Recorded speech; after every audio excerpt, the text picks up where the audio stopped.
அப்போ என்ன மேலே அவங்க ஒரு என்னமோ அதனால் நீ படி நான் பார்த்துக்கிறேன். அந்த சின்ன பிள்ளை அவன் பால் கறக்கிறேன், நான் அப்பவும் மாடு கழுவேன் எல்லாம். அப்படி வளர்ந்துட்டே வரும்போது எனக்கு 21 வயசு, என் தம்பிக்கு 18 வயசு ஆகுது. என்ன படிக்க வச்சுட்டு அவன் பால் கறந்து மாடு இது பண்ணுற அந்த தம்பி செத்து போகிறான். ஆக 2 பிள்ளைகள் 3 பிள்ளைகளில் முதல் அண்ணன் செத்து போச்சு, 18 வயசு, 2 பேருமே 18. என் தம்பிக்கு 18. அழுது அழுது நாங்க கதறதை யாரும் பார்க்கவே முடியும்.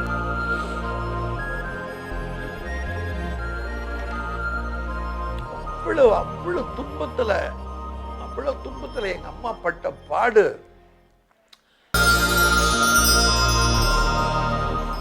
வணக்கம். மக்கள் டிவி ஒரு அற்புதமான தலைப்பை தேர்ந்தெடுத்து மனிதனாக பிறந்த ஒவ்வொருவருக்கும் யார் தெய்வம் என்ற கேள்வியை எழுப்பி, அந்த தெய்வம் உங்களுக்கு செய்தது என்ன, அந்த தெய்வம் இல்லாமல் நீங்கள் வளர்ந்திருக்க முடியுமா, வாழ்ந்திருக்க முடியுமா என்ற கேள்வியை மனம் விட்டு கதறி அழுது மக்களுக்கு சொல்வதன் மூலமாக, என் தாய்தான் என் தெய்வம், என் தாய் போல் எனக்கு வேறு தெய்வமே கிடையாது மட்டுமல்ல, என் தாய் தான் எனக்கு தெய்வம், கேட்டால் அதிர்ந்து விடுவீர்கள். உலகத்தில் எவ்வளோ தாய்மார்கள் இருந்திருக்கிறார்கள். அதாவது திருமணம் ஆன உடனே கணவனும் மனைவியும் ஒரு பெற்றோர்கள் அனுமதித்த மனித குலம் உருவாகி தழைக்க ஒரு இணைந்து வாழ்தல், அதன் மூலமாக குழந்தைகள் பிறத்தல், அந்த குழந்தைகளை கொஞ்சி குழாவை வளர வைத்து படிக்க வைத்து வாழ்வதை பார்த்து மகிழ்கிறது பெற்றோர்களின் கடமை.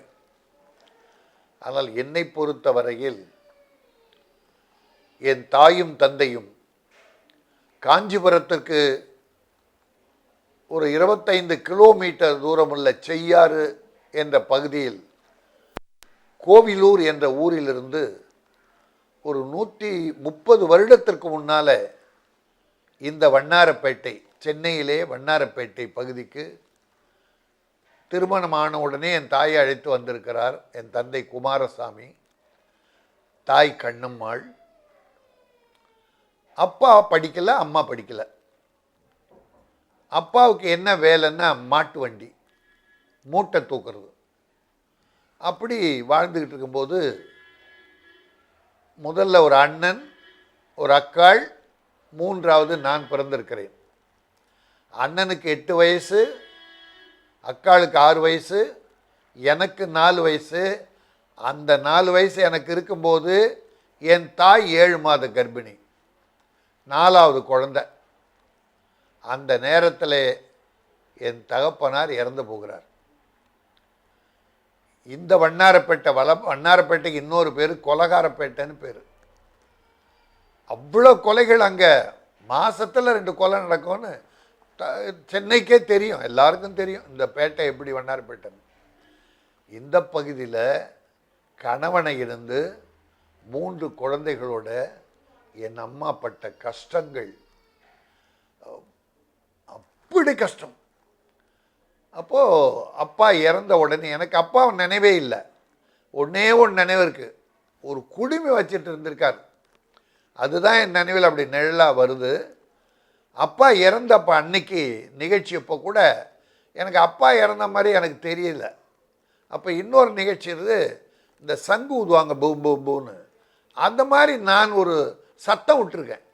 அந்த சங்கு ஊதுறதை பார்த்து நானும் ஊதன மாதிரி இன்னொரு நினைவு. 2 தான் நினைவு, வேறு 4 வயசு. அப்போ அம்மா 7 மாத கர்ப்பிணி. அப்பா இறந்த பிறகு தன்னந்தனியாக அம்மாவை இந்த வண்ணாரப்பேட்டையில் விட்டு போன பிறகு எங்கள் அம்மா அப்பா வச்சுருந்த மாட்டு வண்டியை விற்று ஏதோ 2 எருமை மாடு வாங்கியிருக்காங்க போல், கறவை மாடு வாங்கி பால் வியாபாரம் பண்ணியிருக்காங்க. அதுக்கடுத்து 3வது மாதம், அப்பா இறந்த 3வது மாதம் ஒரு பையன் பிறக்கிறான். அவன் பையன். அந்த பையன் பேர் ஏழுமலைன்னு வைக்கிறாங்க. அண்ணனுக்கு பேர் சண்முகம், அக்காவுக்கு பேர் பூங்காவனம், என் பேர் ராஜகோபால். இப்போ ராஜன், கே ராஜன். ஆனால் அப்போது ராஜகோபால். பிறந்த தம்பிக்கு பேர் ஏழுமலை. இப்போ எங்கள் 4 குழந்தைகளை வளர்க்க இந்த உலகமே தெரியாத உற்றார் உறவினர் கிடையாது. செய்யார் பக்கத்தில் ஏதோ ஒரு 4-5 உறவுங்க இருப்பாங்க. ஆனால் யாரும் வந்து எட்டி பார்த்தது கூட கிடையாது. இந்த இறப்புக்கு ஒரு 10 பேர் தான். எங்கள் அப்பா இறப்புக்கு நல்லா அந்த நினைவு இருக்குது. வரும்போது ஒரு 10-12 பேர் தான் அந்த தெருவில் ஊர்வலம் போன மாதிரி ஒரு நினைவு இருக்குது எனக்கு. பிறகு அம்மா இந்த மாடுகளை வச்சு கஷ்டப்பட்டு டீ கடைக்கு வீடுகளுக்கு பால் ஊற்றி இன்னொரு 4 மாடு வாங்கி உழைக்கும். கடுமை கிராமத்து தாய் இல்லையா, படிக்க தெரியாது, உலகமே தெரியாது, பிள்ளைங்க தான் உலகம்.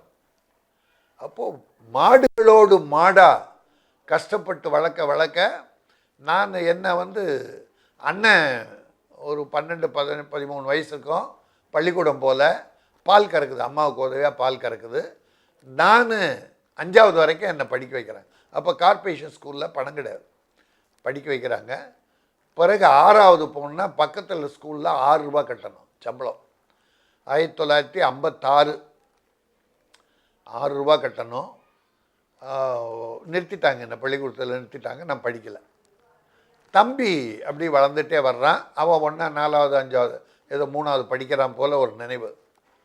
அப்போது அம்மா அப்பா படிப்பை நிறுத்திட்டு நானும் மாட்டு சாணி எடுக்கிறது, மாடு கழுவுறது, அம்மாவுக்கு உதவியா அந்த வேலை சின்ன வயசில் நான் 12 வயசுலேருந்தே பால் கறக்கிறது, மாடுகளை கழுகுறது, அந்த சாணத்தெல்லாம் எடுத்து கொண்டு போய் வெளியில் கொட்டுறது, இதெல்லாம் அந்த சின்ன வயசில் அம்மாவுக்கு உதவியாக நான் பண்ணியிருக்கேன்.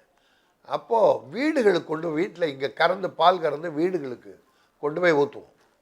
அப்படி ஊற்றும்போது ஒரு கிறிஸ்டியன் வீடு வாஷிங்டன், அவர் மத்தியானம் 2:30 மணிக்கு அவர் வீட்டுக்கு பால் கொடுத்துட்டு போகிறேன். அன்றைக்கி லீவ் போல் அவர் இருக்கார் வாஷிங்டன். அவர் கேட்டார், என்ன பள்ளிக்கூடம் போகாமல் நீ பால் கொண்டாந்துருக்க மத்தியான வேளையில்? ஐயா இல்லையா, 2 வருஷமாக படிக்கலையா, சம்பளம் அம்மாக்கிட்ட பணம் இல்லை, அதனால் நிறுத்திட்டாங்க, நான் பால் கறந்துக்கிட்டு இருக்கேன், பாடு கறக்கிறேன்னு. அவர் சத்தம், என்ன பிள்ளைப்பா நீ அம்மாவை கூட்டிகிட்டு வா அப்படின்னாரு. எங்கள் அம்மாவை கூப்பிட்டு போடுவேன். என்னம்மா பண்ணுற நீ, ஒரு பிள்ளை பெரிய பிள்ளை தான் படிக்கலை, அது வந்து பால் கறக்குது எல்லாம், இவனும் கூட சேர்த்து எதுக்கு வச்சுக்கிட்டு இருக்க? இன்னொரு பிள்ளை என்ன பண்ணுறான்? ஐயா 3வது படிக்கிறான்.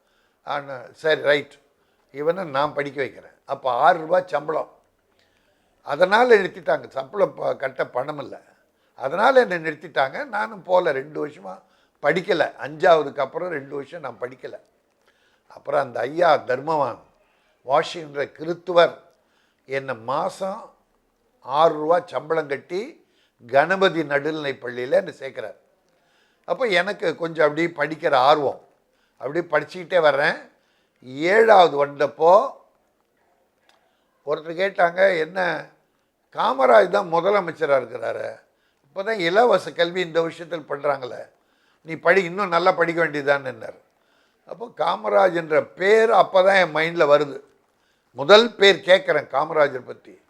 அப்போ என்ன சொல்கிறேன் அந்த ஐயா கிட்ட, ஐயா ரொம்ப நன்றியா, நீங்கள் இந்த ஒரு விஷயம் என்ன படிக்க வச்சுட்டீங்க, இப்போ இலவச கல்வியா, நீ நல்லா போ, என்ன உதவினாலும் என்கிட்ட வரணும், நான் உன்னை மேலே படிக்க வைக்கிறேன் அப்படின்னு அந்த தர்மவான் ஒரு கிறித்துவர் சொன்னார்.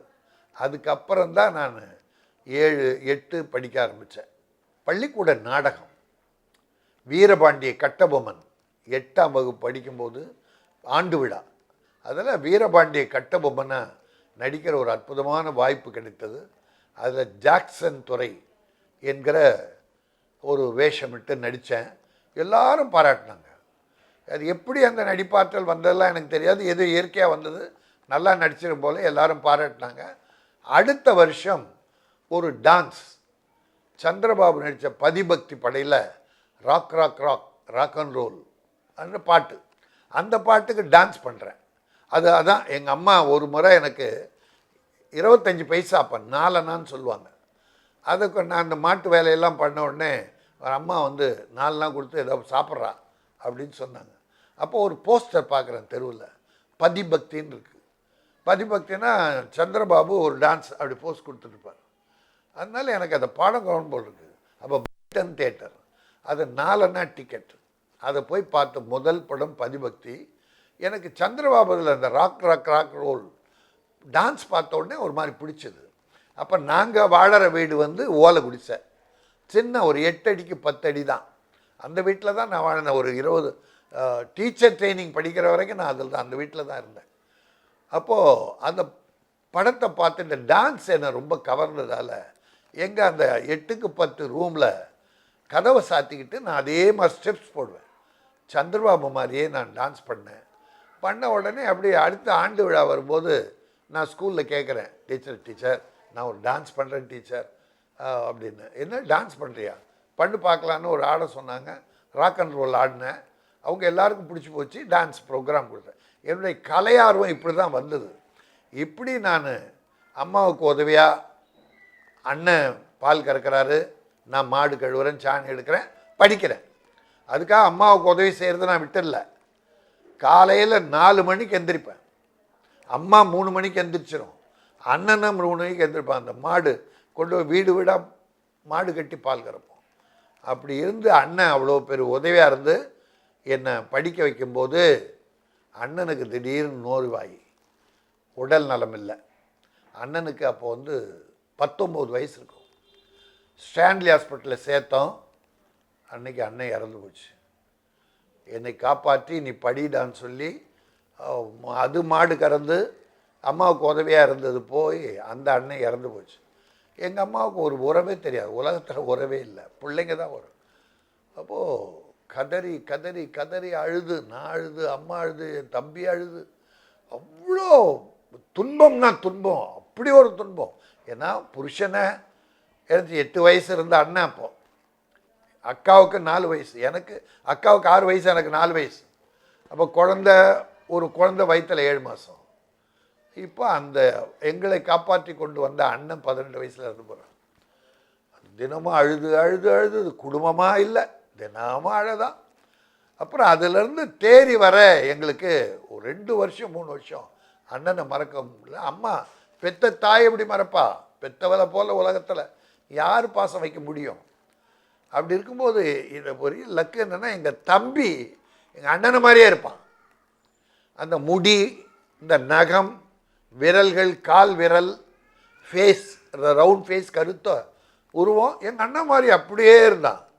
அது என்ன ஆச்சுன்னா, அண்ணன் இருந்த உடனே நான் சொன்னேன், அம்மா நான் ஸ்கூலில் விட்டுறேன், நான் மாடு கறக்க எல்லா வேலையை பார்த்துக்கிறேம்மா, உனக்கு உதவியானேன்.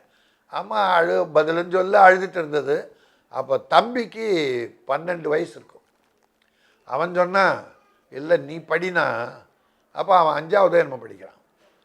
நீ படினா, நான் வந்து பார்த்துக்கிறேன், நான் பால் கறக்கிறேன், நீ படிச்சிரு நல்லா அப்படின்னு. அவன் இந்த டான்ஸ் பண்ணுறது இதெல்லாம் பார்த்தான் ஸ்கூலில்.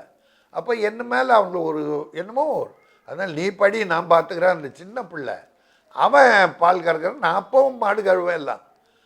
அப்படி வளர்ந்துட்டே வரும்போது எனக்கு 21 வயசு, என் தம்பிக்கு 18 வயசு ஆகுது. என்ன படிக்க வச்சுட்டு அவன் பால் கறந்து மாடு இது பண்ணுற அந்த தம்பி செத்து போகிறான். ஆக 2 பிள்ளைகள், 3 பிள்ளைகளில் முதல் அண்ணன் செத்து போச்சு, 18 வயசு, 2 பேருமே 18. என் தம்பிக்கு 18. அழுது அழுது நாங்க கதறதை யாரும் பார்க்கவே முடியும்.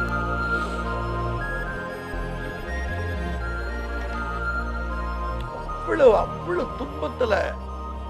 துன்பத்தில் எங்க அம்மா பட்ட பாடு.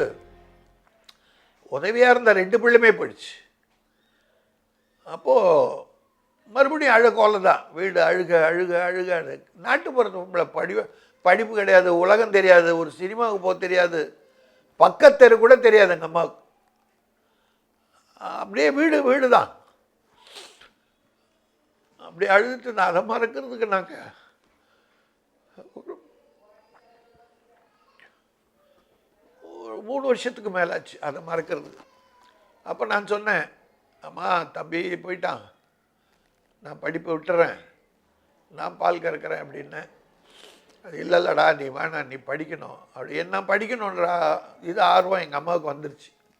அப்போ அக்கா கூட இருந்து அது ஹெல்ப் பண்ணிகிட்டு இருந்தது. அப்போவும் நான் எயித்து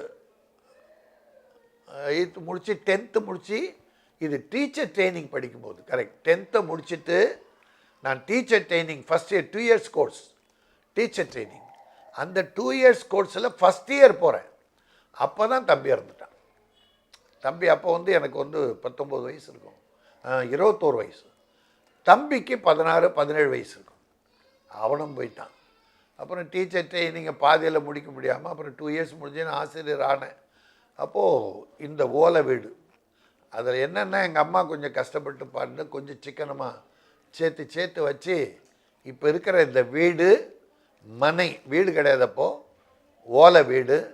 இந்த இடத்த ஒரு 9 வருஷம் அந்த செட்டியார் பாவம் அந்த இடத்துக்கு சொந்தக்காரர் எல்லாருக்கும் விற்கிறார்.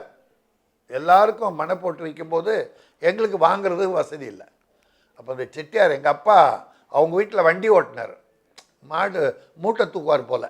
அதனால் அந்த செட்டியார் இந்த இடத்து சொந்தக்காரர் அவர் என்ன பண்ணுறாரு, கண்ணம்மா உன் புருஷனே இழந்துட்ட, 2 பிள்ளைகளையும் இழந்துட்ட, உன்னை இங்கேருந்து காலி பண்ணி போக சொல்ல எனக்கு மனசு இல்லை, நீ ஏதாவது கொஞ்சம் கொஞ்சமாக கொஞ்சம் பணத்தை கொடு, நான் அந்த இடத்த உனக்கு எழுதி கொடுத்துட்றேன். இப்போ இருக்கிற இடம் எங்கள் அம்மா 9 வருஷம் இந்த பால் கறந்து விற்று இது கொஞ்சம் கொஞ்சமாக சீட்டு போட்டு சேர்த்து வச்சு அந்த பணத்தில் 3500 ரூபா தான் இது 1.5 கிரவுண்டு. இப்போ அதனுடைய கிழங்கு ஒரு 4 கோடி இருக்குன்னு வச்சுங்க. டீச்சர் ட்ரைனிங் முடித்த உடனே ராஜா முத்தியா செட்டியார் ஸ்கூல் மந்தவள்ளி அங்கே 120 ரூபா சம்பளத்துக்கு டீச்சர் ஆகிறேன். அப்போ மாடு கறந்துக்கிட்டு இருக்கேன், பால் கறக்க மாடு கழுவேன், சாணி எடுப்பேன், அது கொண்டு போய் வேறு இடத்துல கொட்டுவேன். மாடு காலையில் நான் 5 மணிக்கு எழுந்தெல்லாம் கறந்தேன். டீச்சர் ஆன உடனே ஒரு எண்ணம், இன்னும் அம்மா கஷ்டப்படணுமா, நான் கஷ்டப்படணுமான்றதுக்கு இல்லை, இன்னும் அம்மா கஷ்டப்பட்டு இந்த மாடுகளோடு உழைக்கணுமா அப்படின்னு அம்மாக்கிட்ட, அம்மா வேணாம்மா மாடு வேணாம் எடுத்துரு, நான் வேறு வாத்தியார் ஆகிட்டேன், அதனால் நான் இல்லைடா கண்ணு நான் எப்பட்றா இந்த தொழில் உருது மாடு தொழில் விடும். எங்கள் அம்மா இப்படி தான் பேசும். திடீர்னு கோச்சிக்குவேன், அம்மாக்கிட்ட கோச்சிக்குவேன், பேச மாட்டேன். 3 மாதம் 4 மாதம் பேச மாட்டேன். அது என்னமோ அது ஒரு கேரக்டர். அது கெஞ்சும், இந்த நடா தப்பு பண்ண நான் ஏன்டா அம்மாக்கிட்ட கோசம் அழுவும், அழுவும்.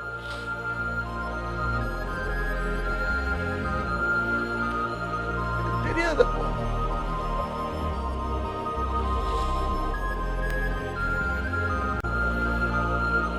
அம்மாவின் வேதனை நினைக்கதான் தாயை போல ஒரு தெய்வமா ஏது.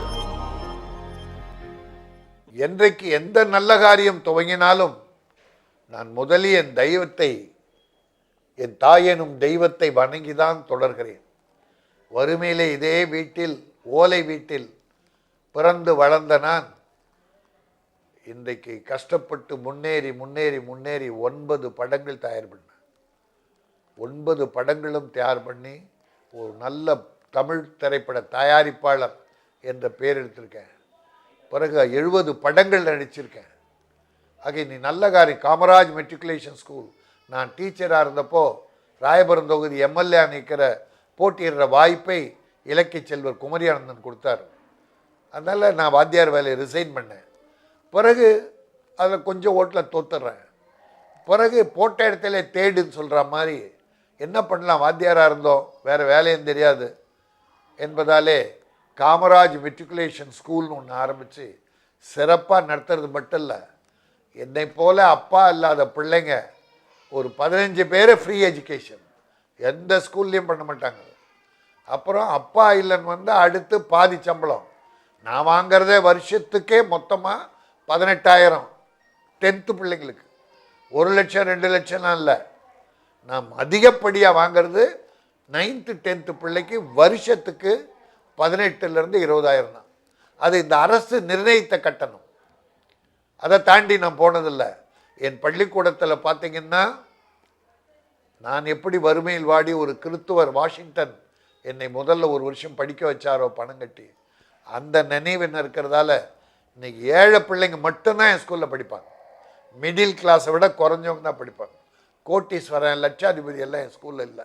அந்த எனக்கு ஏழையாக இருந்த எனக்கு பெருந்தலைவன் காமராஜ் இலவச கல்வி தந்தான். இன்றைக்கு நல்லா வந்தபோது நான் பல ஏழைகளுக்கு, அதுவும் அப்பா இல்லாத பிள்ளைகளுக்கு அதிகமான கவனம் செலுத்தி நிறைய உதவிகள் செய்து கொண்டிருக்கிறேன். அதுதான் வாழ்க்கை. ஒருவர் நமக்கு உதவி செய்தால் அந்த உதவியை நீ பன்மடங்கு திருப்பி செய்ய வேண்டும். எல்லாருக்கும் தெரியும், ஒரு மாமரம் வளர வேண்டுமென்றால் எத்தனை விதை நடுறோம்? ஒரே ஒரு விதையை நடுறோம். இந்த ஒரு விதை நடந்து ஒரு மாமரமாக வளர்ந்தால் ஒரு விதை தானே விட்டான். அதனால் ஒரு பழம் கொடுக்கலான்னு எந்த மாமரமாக செய்யுமா? இருக்காது. ஆயிரக்கணக்கான கனிகளை, மாங்கனிகளை கொடுக்கிறது. அதோடு ஒரு வருஷம் மட்டுமா கொடுக்குது? ஆண்டாண்டு காலம், வருஷா வருஷம் ஆயிரக்கணக்கான பழங்களை, மாங்கனிகளை கொடுக்கிறது அந்த மாமரம். விதை ஒன்றுதான். அதே போல எனக்கு வாஷிங்டன் என்பவர் செய்த உதவி, என்னை படிக்க வைத்தார். அதனால் இன்றைக்கு படிக்காமல் இருந்தால் என் பள்ளியை தேடி வர்ற பிள்ளைகளுக்கு ஆதரவு தரந்து காமராஜ் பெயரை சொல்லி அந்த பிள்ளைகளுக்கு நான் நிறைய உதவிகள் செய்து கொண்டிருக்கிறேன். ஆகவே என் வாழ்க்கை என் தாயின் நினைவாக, எந்த கூட்டத்துக்கு எங்கே போனாலும் என் தாயின் புகழை ஒரு 2 வரி சொல்லிட்டு தான் அடுத்த கட்ட பேச்சுக்கே போவேன். அது ஒவ்வொரு பிள்ளைகளும், ஒவ்வொரு மனிதனாக பிறந்த, நான் மிருகமாக பிறந்தால் நம்ம ஒன்றும் சொல்ல முடியாது. மிருகங்களுக்கு என்ன, மிருகங்கள் கூட தாய் கன்றுக்குட்டியை தடவி கொடுக்கிறது, பாசம் செலுத்துகிறது.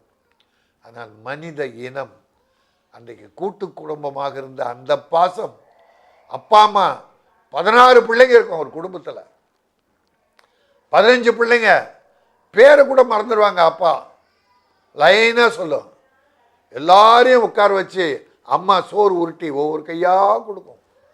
அந்த பிள்ளைங்க அவங்களும் கல்யாணம் ஆனால் அவங்களும் கூட்டு குடும்பம் வந்து ஒவ்வொரு திருவிழாவுக்கு ஒன்றா சேர்ந்து கொடுத்த மகிழ்ந்த காலம் போய் இன்னைக்கு அப்பா அம்மாவா யார் அது? நீ என்ன பண்ண, எனக்கு என்ன வழியை வாழ வச்சுட்ட நீ என்று கேட்கிற அவல நிலை, கேவல நிலை, மிருகத்தன்மை மனிதன் என்று சொல்லுகிற அவரிடத்தில் வந்து தாயை கொண்டு போய் அனாதை இல்லத்தில் சேரு, அப்பனை கொண்டு அடுத்த தெருவில் விடுன்னு தனி மரமாக வளர்கிற மனிதர்கள் கடைசி காலத்தில் அவனும் கேட்பாரற்று பார்ப்பாரற்று தனி மரமாகுது. அப்பா அம்மாவை பழிக்காதீர்கள், அப்பா அம்மாவை அனாதாக விடாதீர்கள். நீ உயிருள்ள வரை உனக்கு உயிர் கொடுத்து வளர்த்த பல தியாகம் சொல்ல முடியாத அளவுக்கு, சொல்ல வார்த்தைகள் கிடையாது தாய் தந்தையுடைய தியாகத்தை பற்றி. அந்த தாய் எனும் தெய்வத்தை, தந்தை எனும் தெய்வத்தை அவர்கள் உயிர் உள்ளவரை அவர்களை குழந்தையாக பாவித்து நாம் காப்பாற்ற வேண்டும். நாம் குழந்தையாக இருந்தபோது அவர்கள் எவ்வளவு தியாகம் செய்தார்கள். அவர்கள் சாப்பிட்டாங்களா இல்லையா? நம்ம சாப்பிட வைத்து வளர்த்தார்கள், படிக்க வைத்தார்கள், கஷ்டப்பட்டார்கள். அப்படி அவர்கள் முதுமையான பிறகு அவர்கள் குழந்தை, நாம் அவர்களை காப்பாற்ற வேண்டும். அது நம் கடமை, மனித பிறவியினுடைய மாபெரும் கடமை. அதை எவன் தவிர்க்கிறானோ, அதை எவன் தள்ளி போடுகிறானோ, அவன் மனித இனத்திலிருந்து மாறுபட்டவன், மிருகத்தினும் கேவலமானவன் என்பதுதான் என்னுடைய உணர்வு. ஆகவே என் தாய் மிகப்பெரிய தெய்வம். எனக்கு என்னை வாழ வைத்து கொண்டிருக்கிற, வாழ்த்தி கொண்டிருக்கிற என் தாயை வணங்கி இப்படி ஒரு அற்புதமான வாய்ப்பினை மக்கள் டிவி எனக்கு கொடுத்ததற்காக என் தாயின் வரலாற்றை மீண்டும் மீண்டும் நான் நினைத்து பார்த்து மகிழ்வதற்கும், அவர் பட்ட கஷ்டங்களை நினைத்து அழுவதற்கும் இப்படி ஒரு நல்ல சந்தர்ப்பம் கிடைத்தது. இந்த மக்கள் டிவிக்கு நன்றி, வணக்கம்.